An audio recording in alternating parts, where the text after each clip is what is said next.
안녕하세요. 사연에 빠지다의 DJ 민영입니다. 오늘 사연은요, 마치 드라마에 나올 법한 그런 사연인데요. 시댁 식구들이 대학을 나오지 못했다고 무시하고 따돌리는 등 못되게 굴었다고 해요. 하지만 그런 시댁 식구들에게 통쾌하게 복수를 할 수 있었다고 하는데요. 오늘 사연자님의 반전 사연, 어떤 내용일지 궁금하시죠? 지금 바로 시작해 볼게요.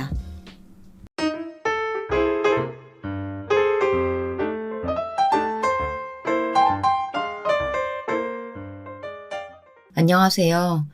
저는 결혼 생활 10년이 되던 해에 남편과 이혼하고 다시 을사가 된 여자입니다.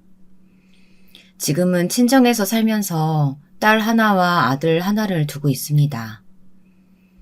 제 전 남편은 서울대에서 박사학위를 받아 교수로 재직하는 사람입니다. 그리고 저희 시부모님은 두 분 다 옛날 분들답지 않게 대학을 졸업하신 분들입니다.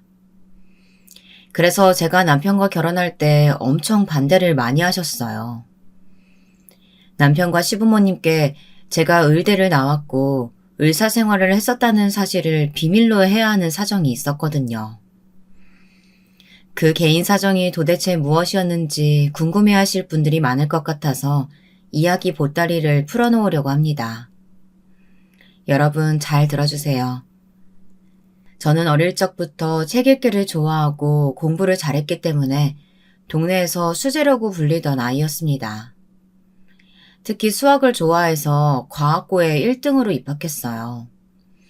그리고 과학고에서 누구나 부러워하는 조기 졸업을 하고 서울대학교 의대에 진학했습니다. 그때까지는 제 인생이 탄탄대로를 걷고 있다고 생각했습니다. 저희 부모님조차 제가 서울대학교 병원에서 전문의로 계속 지낼 거라는 생각에 한치의 어긋남이 없으셨죠. 저도 이대로 계속 공부를 해나가면 의사가 되어서 서울대학교 의대가 제 직장이 될 것이라고 믿어 의심치 않았습니다. 그러던 어느 날이었습니다. 저는 응급실에서 일을 하던 중이었어요. 응급실에서 정신없이 환자들을 보는데 어떤 남자가 들것에 실려 들어왔습니다. 나중에 안 사실이지만 그 환자는 극단적인 선택을 시도했던 사람이었습니다. 저와 응급실 의사 두 사람이 그 사람을 살리려고 여러 처치를 하던 중이었습니다. 그 사람은 갑자기 무슨 힘이었는지 벌떡 상체를 세우고 제 목에 칼을 대더니 미친 듯이 소리치는 것이었습니다. 그냥 나 내버려둬. 안 그러면 이 여자 찔러버릴 거야. 제발 나 죽게 내버려 두라고. 파괴하지 말고. 환자분 진정하세요. 일단 제발 저를 좀 놔주세요. 경찰 불러요 어서. 이 사람 눈 돌아서 무슨 짓 할지 몰라요. 제가 기억하는 것은 거기까지였습니다. 정신을 잃고 깨어나 보니 저는 병원 응급실에 목에 흰 붕대를 감은 채 누워 있었습니다. 그리고 제 옆에서는 저희 엄마가 울면서 자리를 지키고 있었습니다. 제가 희미하게 눈을 뜨니 엄마가 제 손을 붙잡고 오열을 하셨습니다. 어떡하니? 괜찮은 거야? 우리 딸 그 환자 때문에 죽을 뻔했어. 그 환자는 어떻게 됐어요?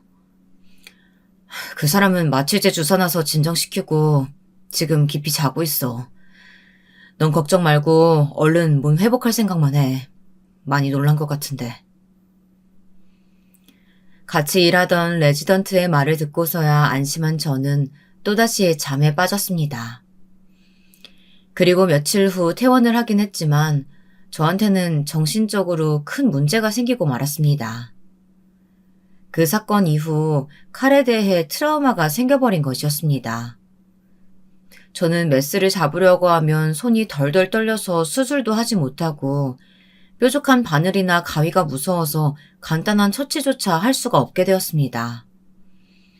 병원에서 일을 하기엔 너무나 불리한 트라우마가 제 머릿속을 지배하게 되었어요. 저는 병원을 그만두어야 했지요.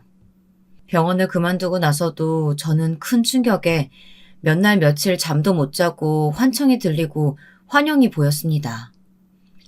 방구석에 숨어서 벌벌 떨고 있었죠. 엄마, 제발 좀 내보내줘. 저기 그 사람 있어. 그 환자야.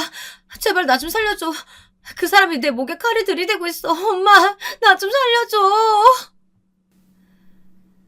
저는 겁에 질린 채 허공을 향해 손을 내저으며 미친 듯이 엄마를 불렀습니다. 그런 저를 보면서 엄마는 기가 막혀서 아무 말도 못하고 팔을 휘저어대는 저를 온 힘을 다해 말리면서 눈물만 흘리셨습니다.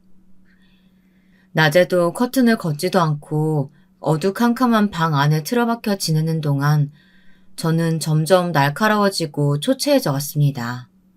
밥도 못 먹고 잠도 제대로 자지 못하는 나날들이 계속되면서 저는 살도 10kg이 넘게 빠지고 눈 밑에는 다크서클이 짙게 끼어 있어서 누가 봐도 환자처럼 보였습니다.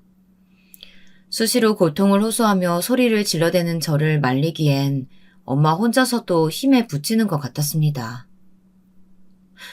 아이고, 얘가 무슨 죄가 있어서 이렇게 고통을 받아야 한다는 거예요. 이러다 우리 정숙이 죽을 것 같아요. 어디든지 좋은 병원, 좋은 의사 있으면 찾아봐요, 여보. 그런 저를 보다 못한 부모님은 제 병을 낫게 하려고 정신병원에도 보내보고 여러 유명하다는 정신과 의사와 면담을 시켜보았지만 그 트라우마는 쉽게 낫지 않았습니다. 오히려 과도한 정신과 의사의 면담은 심적으로 점점 지쳐가기만 했습니다. 집에서 요리를 하려고 칼을 들면 그 남자의 환영이 떠올라서 칼을 쓰는 것에 거부감이 있는 상태였습니다. 억지로 참고 약도 먹었지만 여전히 제가 요리를 할 때면 손이 떨리는 것은 어쩔 수가 없어서 저는 요리를 웬만하면 하지 않았습니다.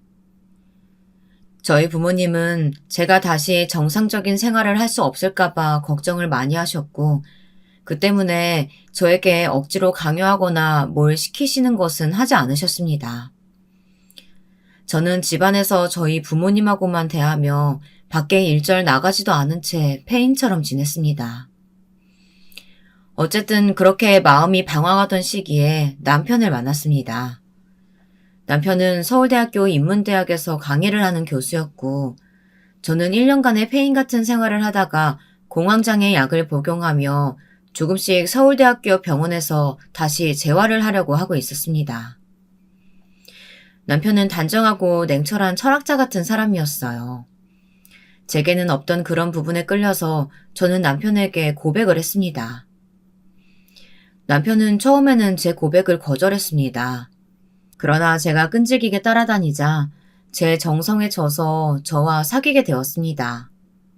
남편과 사귀고 1년이 되지 않은 어느 날 남편은 저와 여행을 가고 싶어 했고 저는 기쁜 마음으로 따라 나섰습니다. 그곳에서 남편은 1박을 하자면서 저한테 술을 먹였고 그날에 저는 남편의 아이를 임신하게 되었습니다.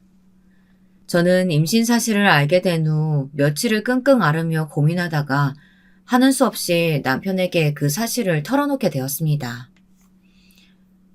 선생님, 저 임신한 것 같아요. 어떻게 하죠? 남편은 제 고백에 놀란 것 같았지만 조금 후 침착함을 되찾고 저를 위로했습니다. 걱정하지 마. 내가 우리 부모님께 이야기할게.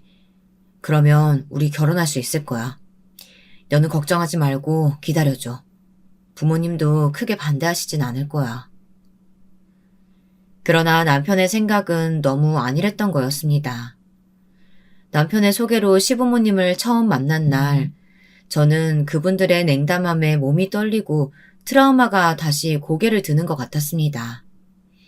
저는 시부모님이 최종 학력을 물어보셨을 때 정신병원 입원과 의사였던 시절의 트라우마를 말하고 싶지 않아서 고등학교만 졸업했다고 이야기했습니다. 그랬더니 시댁 식구들은 제가 임신을 핑계로 남편에게 들러붙어 억지로 결혼하려고 한다고 하시면서 저와 남편의 결혼을 극구 반대하셨습니다. 게다가 시어머니는 제 뱃속 아이가 정말 아들의 아이인 것은 맞느냐면서 저에게 모욕과 수모를 주는 말도 서슴지 않으셨습니다. 그러나 남편은 어떻게든 저와 뱃속의 아이를 책임지겠다고 하며 시부모님을 설득했습니다. 그때는 남편이 제 인생을 구원한 사람처럼 멋져 보이고 든든한 사람으로 보였습니다. 정말이지 제가 눈이 어떻게 되었나 봐요. 남편은 시부모님의 극한 반대에도 제 편에 서서 저와 결혼을 강하게 밀어붙였습니다. 저는 이 사람도 제 아이도 책임지는 사람이 되어야 한다고 생각합니다. 어머님, 아버님이 왜 반대하시는지는 알고 있습니다. 하지만 이 사람도 대학은 졸업 못했을 뿐이지 머리는 좋은 사람이에요. 그러니까 너무 반대만 하시지 마시고 다시 생각해 주세요.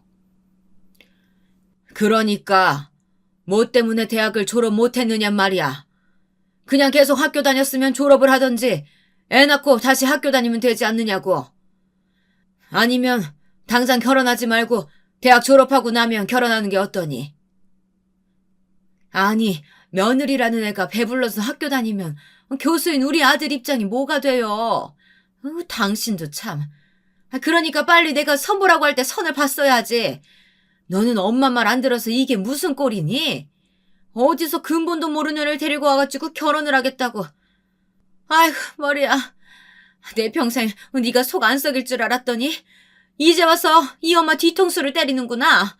그것도 아주 세게 치는구나. 저를 사이에 두고 시댁 식구들은 제가 마치 투명인간인 것처럼 제 앞에서 제 흉을 보았고 저를 만난 것이 남편 경력에 다시 없는 흠이라도 됐냐 걱정을 하셨습니다. 그때 당시 저는 마음의 상처를 많이 받았습니다. 하지만 시댁 식구들에게 대놓고 티를 낼 수는 없었어요. 무슨 말을 듣는다 하더라도 그때는 어떻게든 남편과 결혼 승낙을 받아야만 했으니까요. 그래서 저는 입을 꾹 다물고 남편과 함께 시댁 식구들에게 무릎을 꿇고 제발 저를 받아달라고 부탁하는 수밖에 없었습니다. 그때라도 저는 도망쳤어야 했어요. 하지만 앞으로 일어날 일들을 알지도 못한 채 저는 그 수모를 당하고도 남편이랑 결혼만 할 수 있다면 참아야 한다고 생각했습니다. 그만큼 남편은 제 인생을 좌지우지할 만큼 영향력이 있었으니까요. 저는 이 사람에게 버림받는다면 죽어버려야겠다고 극단적인 생각까지 했습니다. 그만큼 그때는 남편을 사랑한다고 믿었습니다. 하는 수 없이 시부모님은 아들에게 져서 저와 결혼하는 것을 승낙하셨습니다. 하지만 저를 마음으로 받아들인 것은 절대 아니었습니다. 결혼 후에 시부모님은 저에게 대학을 나오지 않았다는 문제만으로 10년을 괴롭히며 무시해왔고 남편을 비롯한 시댁 식구들에게 집단으로 따돌림을 당해왔으니까요.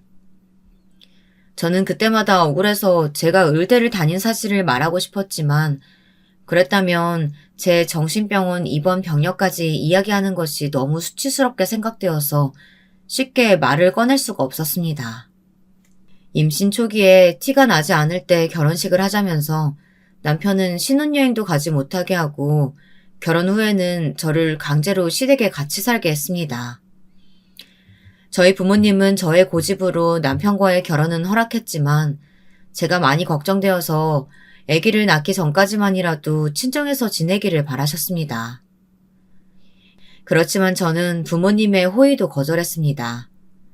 그때는 어떻게든 시부모님의 눈에 들어서 편하게 결혼 생활을 하고 싶었던 욕심도 어느 정도 있었기 때문입니다. 지금 생각해보면 다 부질없는 짓이었어요. 시부모님은 저라는 존재 자체를 처음부터 마음에 안 들어 하셨던 분들이시니까요. 처음부터 제게 저기를 가지고 계셨던 두 분의 마음은 결코 변화하지 않았습니다. 제가 그 사실을 깨닫는 데에는 그리 오랜 시간이 흐르지 않았습니다. 임신을 하고 10달이 채 못 되어서 저는 갑자기 진통을 느끼고 응급수술로 출산을 하게 되었습니다. 출산을 하고 병원에 누워있는데 시부모님은 저의 병실에는 오시지도 않고 남편과 아기만 보고 가셨다고 하더라고요. 나중에 남편에게 그 말을 정해 듣는데 서러움에 눈물이 그치지 않더라고요. 그 후 저는 퇴원을 하고 얼마 안 되어 산후 우울증이 생겼습니다. 모든 일에 짜증이 나고 잠도 잘 자지 못했죠. 시부모님은 그 당시 큰 저택에서 사셨는데 저는 남편과 2층을 쓰고 시부모님은 1층에서 생활을 하셨습니다. 남편은 아기를 낳고 얼마 되지 않아서 논문에 몰두한다며 집에 일주일에 3번 정도 들어오는 등 거의 밖에서 자는 생활을 했습니다. 그래서 저는 제 딸을 거의 독박 육아로 키우게 되었습니다. 딸이 깨면 안고 있다가 잠들면 내려놓기를 반복하면서 하얗게 밤을 지새운 날이 계속되자 제 정신은 또 어둠에 갉아먹히기 시작했습니다. 저는 또다시 눈에 다크서클이 생기며 생기를 잃어갔습니다. 그러던 어느 날 제가 목류병 증세가 생겨서 밤에 잠이 덜 깬 채로 돌아다니니까 저녁 식사를 하는 자리에서 시어머님께서 밤중에 위층에서 삐걱삐걱 소리가 난다고 말씀을 하시더라고요. 글쎄요, 어머니 전 못 들었는데요. 위층에서 누가 걸어다니는 것 같은 소리라고요? 너는 요즘 바쁘니까 집에 잘 들어오지도 않잖아. 못 들을 수도 있지. 새아기 넌 못 들었니? 아니면 혹시 네가 내는 소리 아니야? 저는 아니에요. 어머니가 잘못 들으신 것 같아요. 어머니가 제 목류병을 알게 될까봐 저는 무조건 잡아떼고 보았습니다. 제발 어머니가 더 이상 추궁하지 않으셨으면 좋겠다고 생각했습니다. 다른 화제로 어머니의 시선을 돌리려고 했지만 역부족이었습니다. 단단히 화가 나신 듯한 어머니는 범인을 꼭 밝혀내시겠다고 하셨습니다. 안 되겠어. 내가 내일은 한번 밤새 망을 보던지 해야지. 너희 둘이 아니면 귀신이라도 돌아다닌단 말이야? 내 누가 그러는지 꼭 밝혀내고 말 거야. 저는 그런 어머니가 너무 두려웠습니다. 오늘 밤은 제발 자다가 깨서 걷지 않도록 정신을 똑바로 차리고 저 역시 잠을 자지 않기로 했습니다. 그런데 사람 일이 뜻대로 되라는 법은 없나 봅니다. 새벽 2시쯤에 도저히 저는 참지 못하고 아기 방에서 깜빡 잠이 들었고 눈을 감은 채로 돌아다니다가 어머니에게 팔을 붙들였습니다. 시어머니는 제가 거짓말을 했다며 펄펄 뛰고 화를 내셨죠. 이것 봐, 너잖아. 내가 그럴 줄 알았다니까. 아니, 그 뭐가 아니야. 이렇게 밤에 안 자고 제멋대로 돌아다니고 있구만. 어머니, 전 정말 몰랐어요. 믿어주세요. 저도 모르게 피곤해서 목류병이라도 생겼나 봐요. 어머니가 저를 곁눈으로 흘겨보자 저는 마룻바닥에 무릎을 꿇고 앉아서 두 손을 모아 어머니께 싹싹 빌면서 눈물을 흘렸습니다. 그러면서 남편의 도움을 바라는 눈으로 쳐다봤습니다.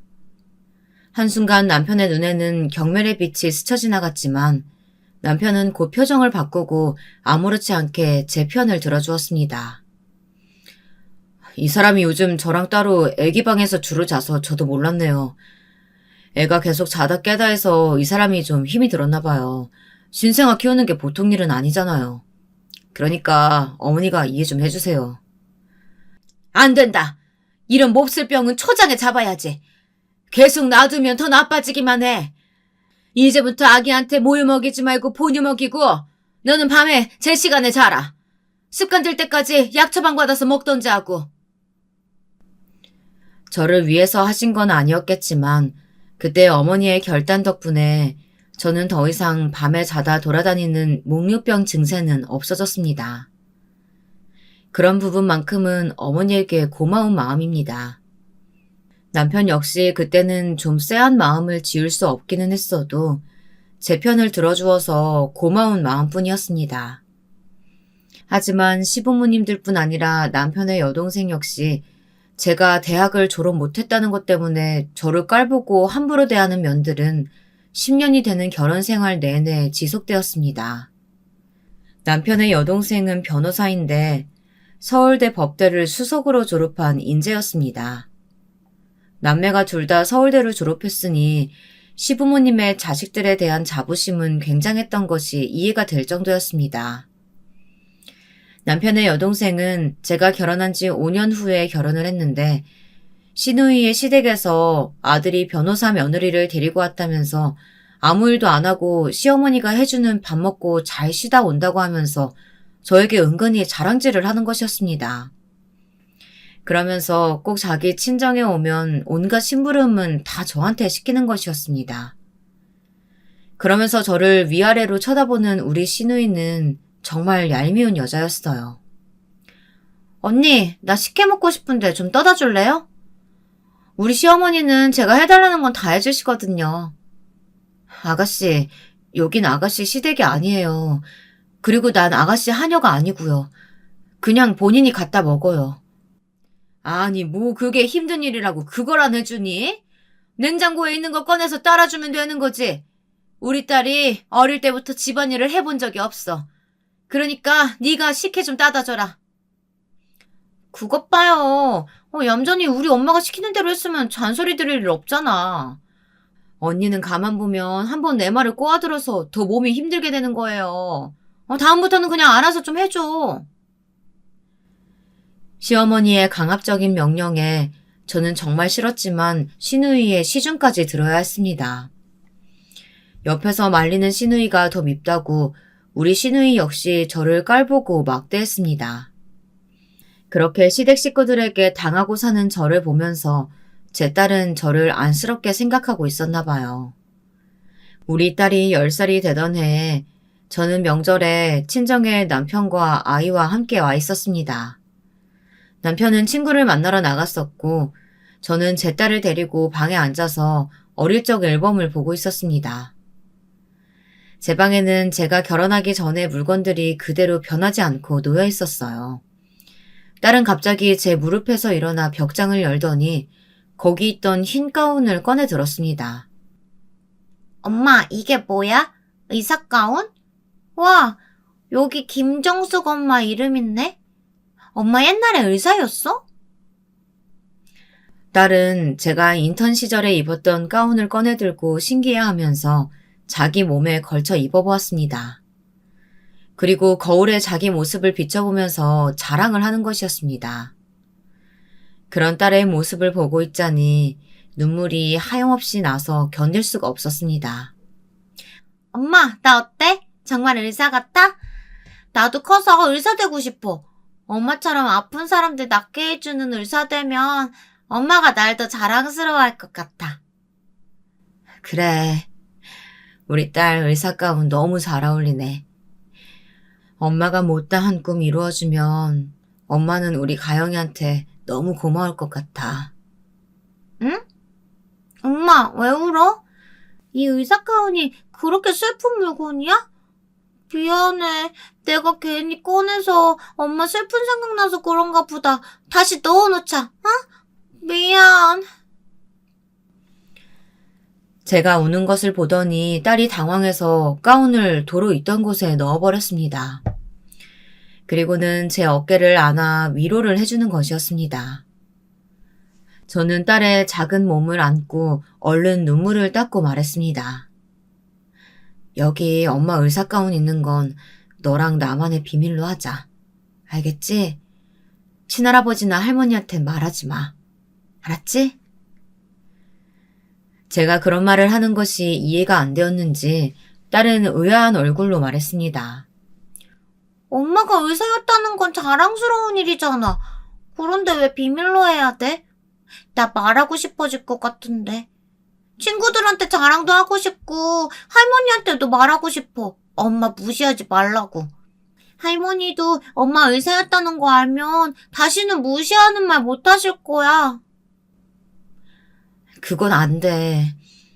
의사였을 때 엄마가 잊고 싶은 것들이 있었어.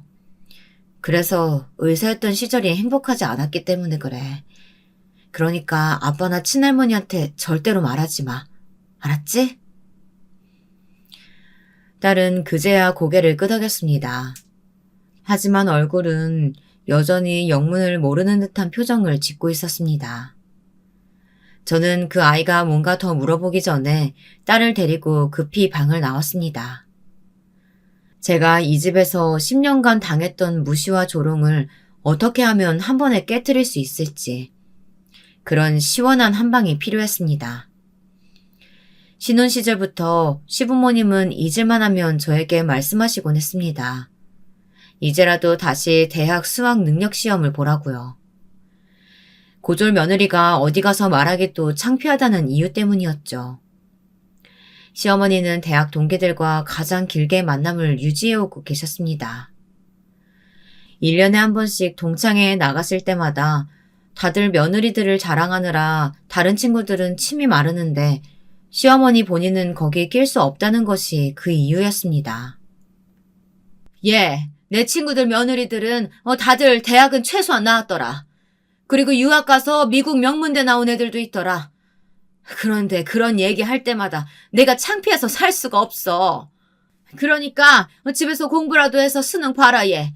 뒷바라지 해줄 테니까. 어머니, 이제 와서 무슨 공부를 해요. 저 이제 공부에 미련 같은 거 없어요. 그냥 우리 딸 아들 잘 키우고 남편 뒷바라지만 잘하면 되지 않을까요? 아니야. 그래도 졸업장은 하나 있어야지. 아무리 고등학교가 명문이면 뭐해. 그래도 대학 졸업장이 진짜지. 어디 가서 최종학력 고졸이라고 하면 다들 얼마나 널 무시하겠어? 그리고 네 남편하고 딸한테도 떳떳하게 살아야지. 안 그러니? 네 딸 가영이도 이제 다 컸는데 엄마가 고졸이라고 얘기 들어봐라. 나중에 엄마는 왜 대학 졸업도 못했느냐고 물어보지 않겠느냐고. 그리고 생각해보면 우리 아들한테도 민폐지 뭐. 교수 와이프가 고졸 출신이라고 하면 누가 믿겠니? 내 아들이랑 조금이라도 수준 맞으려면 대학 졸업장은 필수로 있어야 돼. 시어머니는 오히려 어머니나 아버님이 그런 저를 무시하고 막대하고 계시는 것은 생각도 안 하시고 그렇게 사람 마음에 비수를 꽂는 말씀을 잘도 하시는 것이었습니다. 저는 그런 시어머니의 막말을 듣고 있자니 점점 화가 나서 저도 모르게 어머니께 말대꾸를 하고 말았습니다.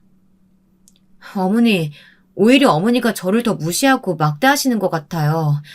다른 사람들은 저한테 그렇게 막말하지도 않고 제가 고졸인지 대졸인지 그런 거 신경조차 안 써요. 오직 어머니 아버님만 저한테 학력이 어떠니 대학을 못 나왔느냐 하면서 그러면서 스트레스 주시잖아요. 저 앞으로 그런 말 집안에서 안 듣고 살고 싶어요. 저 이 집에서 10년 동안 살면서 정말 미쳐버릴 것 같은데 계속 참고 살고 있었어요. 그런 줄 아시면 제발 배려 좀 해주세요, 어머니. 뭐라고? 아니, 너는 시어머니한테 막말하는 거니, 지금? 내가 널 언제 무시했다고 그래? 그래. 백보양보해서 내가 너한테 대학 못 나왔다고 뭐라고 하기는 했다 쳐. 네가 그렇게 말귀 못 알아듣는 배움 짧은 아이였어도 내가 그랬을까? 그래도 네가 고등학교 때까지는 공부도 잘했고 머리 좋은 애였다는 걸 알아서 아까워서 그런 거야. 네 지식이 아까워서 그 시어머니가 그런 소리 좀 한 거 가지고 그것도 이해 못하고 말댔구나 하고. 행여나 네 딸이 그런 네 못돼먹은 행동 보고 본받기라도 하면 어떡하려고 그러니? 아이고, 애들 앞에선 찬물도 하나 제대로 못 마신다고 하더니 내가 네 딸 배울까봐 뭐 이런 소리도 더 못하겠다. 그러자 자기 방에서 공부하고 있는 줄 알았던 딸이 저와 시어머니의 말다툼 소리를 듣고 뛰쳐나왔습니다. 딸은 할머니에게 씩씩거리면서 소리를 쳤습니다. 제가 꼭 비밀로 해달라고 한 그 말을 말이에요. 저는 심장이 튀어나올 만큼 놀랐습니다. 할머니, 우리 엄마한테 무슨 말 하시는 거예요? 우리 엄마 서울대학교 다니던 의사였어요. 사실대로 알지도 못하시는 건 할머니라고요. 할머니야말로 우리 엄마한테 막말하지 마시라고요. 저는 딸의 폭탄 선언에 얼른 달려가서 딸의 입을 막고 그만하라고 눈짓을 했습니다. 시어머니는 제 딸의 말에 눈을 휘둥그렇게 떴습니다. 그리고 저를 노려보면서 말씀하셨습니다. 아니 너 애한테 거짓말까지 했니? 아무리 네 학력이 컴플렉스라고 해도 그렇지 믿을 만한 말을 거짓말로 해야 속아 넘어가지. 네 딸은 뭐 어떻게 속일 수 있어도 이 시어머니까지 속일 생각을 하다니 깜찍한 것도 정도가 있지. 저는 속으로 안도의 한숨을 쉬었습니다. 어머니에게 거짓말을 한다는 오해를 받는 게 차라리 낫다고 생각했으니까요. 하지만 제 딸은 억울해서 못 견디겠다는 듯이 입을 막고 있던 제 손을 떼어내더니 절대로 말하지 말라고 다짐까지 받아놓았던 그 비밀을 소리치고 말았습니다. 엄마 왜 그래? 왜 그렇게 당하고 살아? 사실은 아니잖아. 엄마 흰 의사가운 있는 거 나 엄마 방에서 다 봤어. 그런데 왜 친할머니한테 말하지 말라고 하는 거냐고. 저는 얼른 딸을 데리고 안방으로 들어가서 혼을 내기 시작했습니다. 저와의 약속을 상기시키며 딸을 엄하게 입단속시켰습니다. 가영아, 엄마하고 약속했잖아. 그런데 왜 할머니 앞에서 그런 말을 해? 할머니가 아시면 엄마 또 야단 맞아. 거짓말한다고 매도당하고. 그런 거 다 봤으면서 왜 하지 말라고 했던 말을 해? 그러자 딸이 갑자기 울음을 터뜨리는 것이었습니다. 그러면서 엄마가 할머니에게 무시당하는 것이 마음에 걸려 견딜 수가 없다고, 그럴 때마다 제가 불쌍했었다고 털어놓는 겁니다. 게다가 남편까지도 저한테만 말을 안 할 뿐이지 딸에게는 저를 깔보는 말들을 했다고 하는 겁니다. 아빠가 그랬어. 엄마처럼 대학 그만두고 싶지 않으면 남자친구도 아빠가 허락할 때까지 만들면 안 되고 공부만 하라고. 학원 열심히 안 다니면 나도 엄마처럼 된다고. 그런 말 들을 때마다 아빠한테도 말하고 싶었어. 엄마 사실 의사였다고. 아빠가 깔봐도 될 만큼 머리 나쁘지 않다고. 그리고 아빠한테 엄마한테 사과하라고 말하고 싶었다고. 나 정말 엄마가 너무 불쌍해 보여. 이 집안에서 엄마는 맨 끝이야? 왜 그렇게 살아? 나 같으면 이미 집 나갔어. 멀리 도망갔을 거라고. 딸에게서 그 말을 듣는데 도저히 믿을 수가 없고 하늘이 무너지는 것 같았습니다. 시부모님만 학력 문제로 저를 마음에 안 들어 하시는 줄 알았고, 저는 그것만 참고 살면 별 문제는 없다고 안일하게 생각했던 거였습니다. 마음속으로는 남편조차 저를 무시하고 있었던 걸 전 꿈에도 몰랐습니다. 그래도 한때 사랑했던 사람인데 저에 대해 아무것도 아닌 사람처럼 무시하고 살았다는 게 소름이 끼치도록 무서웠습니다. 저는 이제 남편을 비롯해서 이 시댁 식구들에게 더 이상 무시당하며 살고 싶은 마음이 들지 않았습니다. 저는 굳게 이혼할 결심을 하고 딸에게 말했습니다. 가영아, 이제 더 이상 엄마는 아빠와 같이 살 수가 없어. 친할머니도 엄마 무시하고 이 집에서 엄마를 무시하고 살지 않는 사람은 가영이 너 하나뿐이야. 엄마는 아빠랑 이혼해야겠어. 엄마를 따라올래? 딸은 제 결심을 찬성해주면서 고개를 끄덕였습니다. 그리고 제 손을 꼭 잡아주었어요. 그때는 작은 딸의 손이 얼마나 위로가 되고 힘이 되었는지 모르겠습니다. 그래 엄마. 나도 외갓집이 더 좋아. 이 집에서 사는 거 숨이 막혀. 아빠도 친할아버지도 싫고 고모도 너무 싫어. 친할아버지 집에선 모두가 엄마를 하녀처럼 대해. 아빠도 고모도 자기네들 서울대 나왔다고 엄마를 깔보고 무시하는 태도만 보이고. 난 그런 게 너무 싫어서 명절에 고모가 오는 것도 싫었어. 할머니가 고모 앞에서 엄마 야단칠 때마다 얼마나 슬펐는 줄 알아? 엄마, 아빠랑 헤어져. 그리고 우리 동생이랑 셋이서 외갓집 가서 살자, 어? 저는 딸을 꼭 끌어안고 눈물을 흘리며 고개를 끄덕였습니다. 그리고 당장 친정엄마에게 전화를 했습니다. 엄마, 잘 지내셨어요? 너무 오랜만이죠? 다른 게 아니라 내가 남편하고 이혼하고 만약 다시 친정집으로 돌아가게 되어도 엄마는 괜찮으시겠어요? 그럼 언제든 돌아와. 우리 딸 그 집에서 눈칫밥 먹고 10년 동안 마음고생한 거 이 엄마도 다 느끼고 알고 있었어. 언제든 돌아오고 싶으면 돌아와도 돼. 여기서 너한테 뭐라고 할 사람 아무도 없으니까 네 애들 데리고 집으로 와라. 너무 힘들어하지 말고. 알았지? 제가 엄마에게 그냥 하는 하소연이 아니라 정말로 남편과 이혼할 거라고 하니까 엄마는 언제든 돌아오라며 주저하지 않고 제 편을 들어주셨습니다. 친정 부모님까지 내 편이니 저는 더 이상 미룰 생각이 없었습니다. 오늘이야말로 남편과 결판을 낼 거라고 생각했습니다. 더 이상 참지 않아도 된다고 생각하니까 새 힘이 솟아나는 것 같았습니다. 그날 저녁 웬일인지 집에 일찍 들어온 남편에게 저는 조용히 물었습니다. 당신, 솔직하게 말해봐요. 나한테 하고 싶은 말 없어요? 내가 무게를 잡으면서 남편의 눈을 똑바로 보자 남편은 잠시 흠칫하더니 곧 아무렇지 않은 표정으로 농담을 던지는 것이었습니다. 왜? 당신이야말로 무슨 드라마를 보고 나한테 하고 싶은 말이라도 있는 거야? 그러니까 무슨 드라마든지 좀 그만 보라고. 당신이 현실과 상상 잘 구분을 못하니까 우리 엄마도 당신한테 잔소리 하시는 거 아니야. 그러나 제 눈빛이 점점 무서워지자 남편은 한 발 뒤로 물러섰습니다. 그 틈에 저는 남편에게 평소 하고 싶었던 말을 다 시원하게 쏟아냈습니다. 당신, 내가 대학 졸업장 없다고 우리 딸한테 내 흉 본 거 맞아? 그리고 어머님, 아버님께 내가 무식하고 배운 거 없어서 나랑 같이 사는 거 힘들지만 맞춰주는 거라는 말도 했어? 난 당신을 믿었어. 비록 당신 어머니, 아버지가 나를 탐탁지 않게 생각하고 계신 거 다 알지만 난 당신만은 적어도 내 편이라고 믿었다고. 그런데 당신도 나를 깔보고 흉봤었다면서 그것도 내 딸한테 그런 말을 하다니.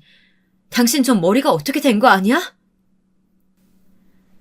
제가 무서운 눈을 하고 취조하듯 말하자 남편은 기분이 나빴던 모양이었습니다. 분노로 얼굴이 울그락불그락해져서는 남편은 도대체 누가 그런 말을 하느냐고 화를 내면서 저에게 물었습니다. 우리 엄마가 그런 말 했을 리 없고 가영이가 그랬어? 내 이놈의 기집애를 그냥 엄마한테 할 말 안 할 말이 따로 있지. 그건 내가 걔한테 화가 나서 한 말이야. 당신을 절대 깔보거나 흉보려는 의도로 했던 것도 아니고 아니 만약에 내가 그랬다고 쳐도 당신이 졸업 못했다는 사실은 변함이 없잖아. 그러게 내가 애들 어릴 때 다시 공부하라고 했잖아. 엄마도 나도 그걸 얼마나 바랬었는데. 되려 저에게 큰 소리를 치면서 뻔뻔하게 나오는 남편에게 저는 크게 실망했습니다. 그래서 저도 저절로 남편에게 목소리가 크게 나오더군요. 당신한테 이야기하기에는 너무 못나 보이고 내 자신이 초라해져서 그런 거였어. 어머님이 나한테 막말하시고 무시하시고 그런 말들 그냥 참아 넘겼어. 그렇게 10년을 살았어. 이젠 더 이상 그렇게 못 살겠어. 우리 가영이가 나보고 불쌍하대. 엄마 불쌍해서 못 살겠대. 그리고 나한테 이혼하려고 말해준 것도 가영이야. 우리 딸이 말해주지 않았으면 난 당신을 좋은 남편으로 오해하고 고마워하면서 살 뻔했잖아. 그건 생각만 해도 끔찍하다. 이젠 나도 내 트라우마 좀 극복하고 당신 집안에서 벗어나서 내가 하고 싶은 일 하면서 살 생각이야. 그러니까 당신도 이제 그만 나랑 이혼해줘. 기다려, 거기서! 어딜 간다는 거야? 돌아오지 못해? 저는 남편이 항변하는 말 그 어떤 것도 들리지 않았습니다. 마지막으로 그 말을 남기고 딸과 아들을 데리고 친정으로 짐을 싸서 돌아왔습니다. 그리고 다시는 시댁에 돌아가지 않았습니다. 제가 돌아오니 저희 부모님이 눈물을 흘리면서 저를 따뜻하게 맞아주었습니다. 제가 울면서 엄마에게 안기자 친정엄마는 한참 동안 제 등을 쓸어주시면서 상심한 저를 위로하셨습니다. 내가 너 결혼할 때부터 마음이 조마조마했는데 그 집에서 그렇게 푸대접 받으면서 살았다는 말을 들으니까 얼마나 속이 상했는지 몰라. 잘 왔다 정수가. 이제는 정말 열심히 공부해서 다시 대학병원 의사로 살자. 엄마가 네 딸이랑 아들 돌봐주고 네 공부 뒷바라지도 해줄게. 알겠지? 그래 정수가 이제까지 많이 참아왔잖아. 너 의대 들어갔을 때 얼마나 이 아빠가 너를 자랑스러워했는지 알고 있지? 비록 그 사건으로 네가 트라우마가 생겨서 대학병원을 그만뒀어야 했지만 아직도 늦지는 않았어. 우리 딸 다시 의사 되자. 어? 저는 어머니 아버지의 다정한 말에 더 이상 말을 잇지 못하고 울기만 했습니다. 어머니 아버지의 이야기를 들으니 그분들도 얼마나 한이 맺혔는지 더 이상 말하지 않아도 알 것 같았습니다. 부모님의 희망을 알고 나니 시간 낭비를 할 틈이 없었습니다. 저는 마음을 굳게 먹고 다시 공부를 시작했습니다. 공백이 있다 보니 공부와 실습이 필요해서 저는 다시 시작하게 되었습니다. 남편과 시댁 식구들의 무시와 따돌림을 생각하면 저절로 이를 악물고 열심히 공부와 실습을 병행하게 되더군요. 제가 다시 소망하던 을사가운을 떳떳하게 입게 되었을 때 우리 가족 모두 수고했다면서 저를 위로하고 칭찬했지만 가장 기뻐한 사람은 제 딸이었어요. 엄마, 정말 멋있어. 역시 엄마는 을사가 너무 잘 어울려. 아픈 사람들 고쳐주는 을사가 정말 최고야. 나도 나중에 의대 가서 엄마 따라서 을사 될 거야. 딸은 흰 가운을 입은 제 모습에 엄지를 쳐들면서 웃어주었습니다. 드디어 제 인생에서 무시가 아닌 인정을 받는 것 같아서 저는 너무나 행복했습니다. 그리고 제 부모님들도 저를 자랑스러워하시고 의사로서 복귀한 것을 축하해 주셨습니다. 이제 남편과의 이혼이 남은 숙제였습니다. 그동안 남편과 이혼을 하겠다는 생각이 제 딸과 아들 때문에 마음이 흔들리기도 했지만 의사로서 경제력도 갖추고 딸도 제 이혼에 반대하지 않는 입장이라서 저는 용기를 낼 수 있었습니다. 남편은 이혼은 절대 안 해주겠다는 입장을 고수했지만 제게는 남편의 약점을 쥐고 있다는 점에서 유리했습니다. 요즘 들어 하는 드라마 닥터 차정숙 속에 나오는 주인공이 저와 비슷한 경우를 겪고 있는 것을 보고 저도 모르게 주먹이 꽉 쥐어지더라고요.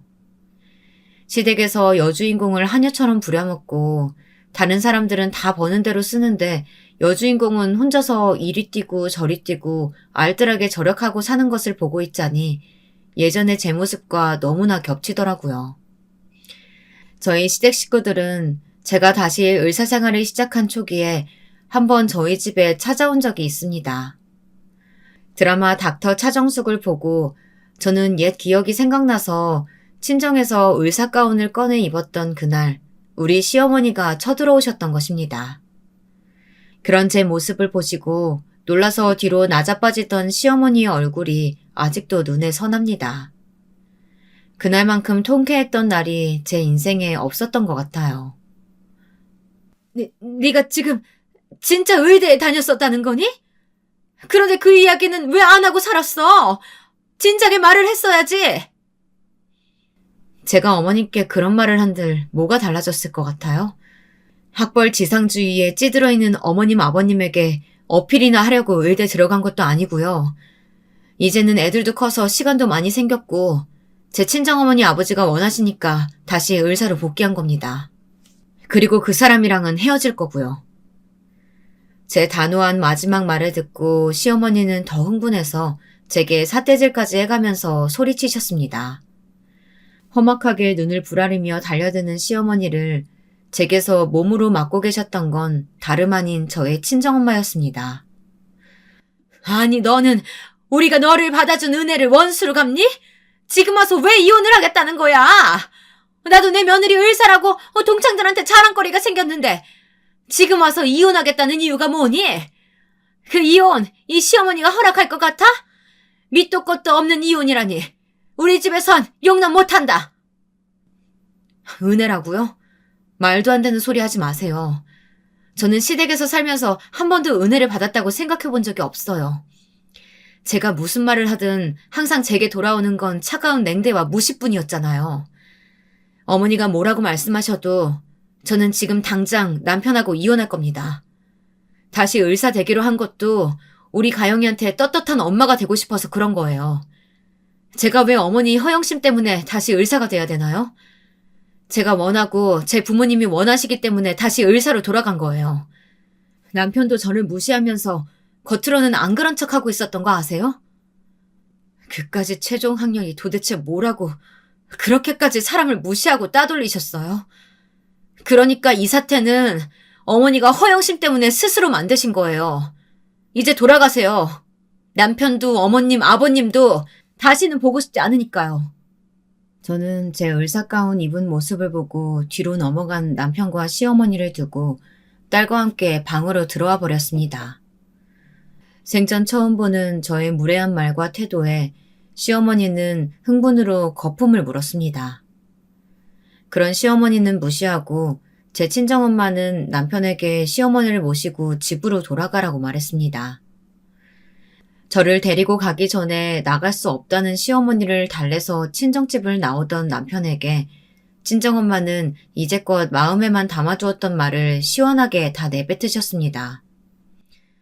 자네한테 실망했으니 우리 정숙이랑 양육권 다툼할 생각 말고 깔끔하게 헤어져 주게나. 우리 딸이 그 집에서 당한 수모와 고통을 생각하면 자네를 용서할 수가 없지만 이제라도 제자리로 돌아오겠다는 우리 딸의 결심에 나도 힘을 보태줄 생각이네. 그러니 위자료 내놓고 깨끗하게 헤어지게. 그게 무슨 말씀이세요? 아내랑 헤어지는 것도 억울한데 제가 왜 위자료까지 줘야 합니까? 아내와 헤어지는 것도 왜 장모님의 허락을 받아야 되냐고요? 저 소송으로 갈 겁니다. 제가 잘못한 거 없으니까 이혼은 못할 거예요. 뭐라고? 자네가 이렇게 뻔뻔한 사람이었는지 정말 몰랐네. 당장 이 집에서 나가! 다시는 보는 일 없었으면 좋겠네. 친정어머니는 남편의 태도에 기가 막혀서 혀를 차셨습니다. 결혼하고 사는 동안 그렇게 무시하고 집안일에 도움도 준 적이 없으면서 잘못한 게 없다니 남편의 주장은 뻔뻔하기 그지없었습니다. 하지만 저는 남편과 이혼할 버젓한 명분이 있었습니다. 왜냐하면 저는 시댁 식구들 누구도 눈치채지 못한 남편의 부정을 다 알고 있었거든요.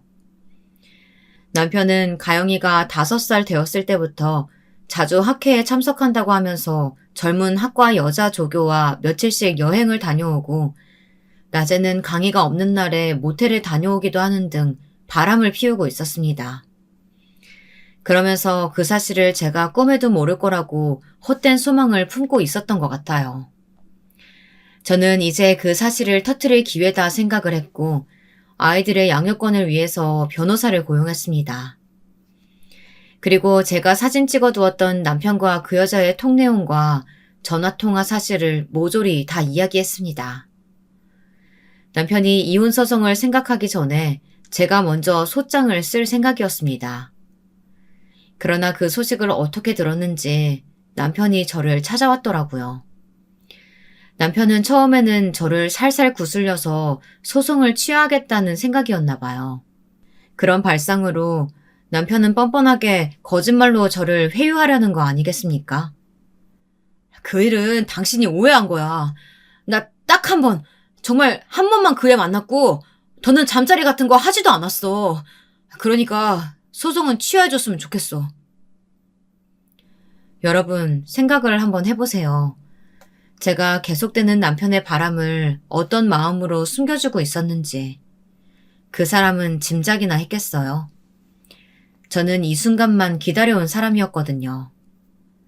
저는 남편의 얼굴에 대고 조용히 으르렁거리듯 말했습니다. 나 그 여자 만났어. 당신 교수실에서. 언제부터였는지도 알아. 우리 가영이가 5살 때부터. 당신 그 여자랑 바람 피운 거 다 알고 있었지만 당신한테 이야기하지 말라고 했어. 나 만났다는 거 그 여자가 말 안 했지? 내가 부탁했어.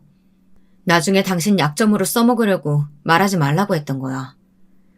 마음 같아선 그 여자도 같이 가정 파탄 책임 물어서 소송하고 싶은데 꾹 참고 있는 거야. 저는 그동안 차곡차곡 모아두었던 사진들과 통 내용들을 증거로 남편의 눈앞에 들이댔습니다. 그러면서 그 여자와의 불륜을 다 알고 있다고 폭로하자 남편의 얼굴이 새파래지더니 꽁지가 빠져라 하고 달아났습니다. 그래서 저는 이혼 변호사와 함께 법정에 서는 일은 없게 되었습니다. 정말 다행인 일이죠. 남편은 꼼짝없이 양육권을 저에게 넘기고 제가 달라던 위자료도 어떻게 했는지 모르지만 3억을 마련해 주었습니다. 자기가 학과 조교랑 바람 피우는 사실이 시부모님의 귀에 들어가는 것만은 어떻게든 막고 싶었나 보더라고요. 저와 남편의 이혼은 합의로 원만하게 이루어졌습니다. 그 이후 남편과 시댁 식구들은 더 이상 저를 찾아와서 괴롭히지도 않았고 다시 연락도 하지 않았습니다. 지금 저의 딸은 중학생이 되었습니다. 학부모들은 다들 중2병이 무섭다고 말하지만 아직 우리 딸은 저에게 너무 착한 딸입니다. 밤낮 가리지 않고 의사일하는 엄마에게 힘이 되어주고 너무 바빠서 잘 챙겨주지 못해도 웃으며 엄마를 응원한다고 말하는 제 딸이 얼마나 사랑스러운지 모르겠습니다. 정신없이 몰아치는 환자들과 야근에 시달려도 요즘은 제 인생에서 가장 행복한 나날입니다. 이제는 제 마음에서 칼에 대한 트라우마도 어느 정도 극복이 된 것 같고 환자들을 보면 얼른 이 고통에서 내 힘으로 해방시켜주고 싶다는 생각이 차오릅니다. 여러분, 제가 하고 싶었던 말은 아직 늦었다고 생각하지 말고 하고 싶었던 일이 있다면 꼭 이루시길 바란다는 것입니다. 하물며 시댁 식구들 때문에 본인이 하고 싶은 일을 미룬다는 건 정말 바보 같은 일이라고 생각합니다. 저도 저의 꿈과 하고 싶었던 일을 10년간 억압받으면서도 참아왔습니다. 더 이상은 그렇게 살고 싶지 않았고 그렇기 때문에 남편과 이혼을 선택했습니다. 이혼한 게 무슨 자랑이냐 하고 생각하실 분들도 있으시겠지만 맞지 않는 시댁 사람들과 부대끼면서 마음고생을 하느니 저는 이혼한 걸 절대로 후회하지 않습니다. 딱 한 번뿐인 인생인데 남들의 말과 행동에 휘둘려서 생기없게 사는 것을 선택하시겠습니까? 여러분 같으면 어떻게 하시겠어요? 그럴 필요는 없다고 생각합니다. 부당한 대우를 받으면서까지 남의 눈치 볼 일은 아니라는 겁니다. 개인의 정신건강에도 더 좋지 않고요. 자기 자신을 사랑해야 가족도 사랑하고 더 나아가 남들도 불쌍히 여기고 선한 마음을 널리 퍼뜨릴 수 있을 것이라고 생각합니다. 자기 마음이 괴롭게 느껴지면 남들에게 신경 쓸 여유가 없게 됩니다. 살아가는 길목에 어떤 장애물이 있다고 해서 계속 참기만 하면 마음의 병은 더 깊어집니다. 그러니 인생을 살면서 하고 싶은 일은 다 하시길 바래요. 그리고 자기를 무시하는 사람들에게 절대로 참지 마시고 큰 목소리를 내세요. 내가 참는다고 해도 그 사람들은 제 마음을 알아주지 않습니다. 오히려 아무 죄책감 없이 더 못살게 나를 괴롭힐 뿐입니다. 그런 사람들 때문에 여러분의 인생을 낭비하고 후회를 남겨서는 안 되지 않겠어요? 여러분, 오늘의 제 이야기는 여기까지입니다. 저의 이야기는 어떠셨나요? 여러분도 살면서 중간에 그만두거나 하고 싶은 일을 못하고 의지가 꺾인 일이 있다면 그것을 꼭 이루어 보세요. 저는 늦지 않았다고 말하고 싶습니다. 그러니까 지금이라도 시작하세요. 자기가 하고 싶은 일은 나이가 몇이 되었든 간에 다시 생각나는 법이니까요. 저는 요즘 다시 의사 일을 하면서 보람을 많이 느끼고 있어요. 저를 의지하는 환자들의 표정에 점점 희망의 빛이 떠오르고 저에게 수술을 받아 병이 호전된 환자들이 퇴원을 했어도 가끔 저를 찾아와서 감사 인사를 하는 날은 너무나 기분이 좋아져요. 저도 사회에서 쓸모있는 일을 하고 있는 사람이라는 생각에 저절로 어깨가 으쓱해진답니다. 그리고 요즘은 제 선배나 후배들이 저를 대하기 힘든 선배나 팀에서 짐과 같은 존재로 여기지 않고 제 실력에 따라 동등한 동료로 생각해주니 얼마나 고마운지 모릅니다. 같이 연구하고 병에 대해 토론할 때 저를 업신여기지 않고 따돌리지 않는 분위기가 저는 너무나도 행복합니다. 몇십 번의 외과 수술과 몇 년의 의국 생활을 하다 보니 의사일도 동료들도 익숙해지고 점점 자신감을 키워가는 저의 성장을 올곧게 마주할 마음의 여유까지 생겼습니다. 현재 제 생활을 돌아보면 꼭 참는 것이 미덕만은 아니라는 생각이 듭니다. 제가 아직도 바보같이 시댁과 남편에게 굴복하면서 살고 있었다면 지금 제가 누리는 행복에 반도 느끼지 못하고 살았을 겁니다. 만약에라도 이제 그런 생각은 하고 싶지도 않아요. 제 부모님들은 이제 저와 남은 생을 함께할 남자가 나타나기를 은근히 바라고 계신 것 같아요. 하지만 저는 아직까지는 제 딸과 아들만 있으면 충분하다고 생각합니다. 누군가와 정말로 인연이 되어서 재혼하는 것까지 거부하지는 않겠지만 선을 본다든지 억지로 만나는 것은 마음에 내키지 않습니다. 저의 애들이 커서 엄마가 재혼해도 상처받지 않고 웃으면서 허락해 줄 수 있는 날까지 저는 기다릴 수 있어요. 제 긴 글 읽어주셔서 감사합니다. 청취자 여러분, 건강하고 행복하세요.